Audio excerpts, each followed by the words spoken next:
Lagi mo lang isaisip na hindi mo makakamit ang tagumpay hanggat hindi mo nararanasan ang dagok ng buhay.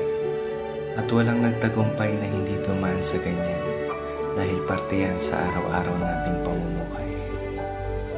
Walang kukuha kung hindi ka mag-aalok. Walang magbubukas ng pinto kung hindi ka kakatok.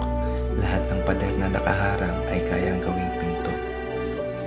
Dadalhin tayo sa kung ano ang iniisip natin. Ang kasiyahan ay hindi mo mahahanap kung hindi mo hahanapin. Ang hiling ay hindi mo makukuha kung hindi mo hihilingin. Tuloy lang at balang araw tayo ay titinggin. Hindi natin mapagtutugma ang hinaharap para sa iyong kinabukasan.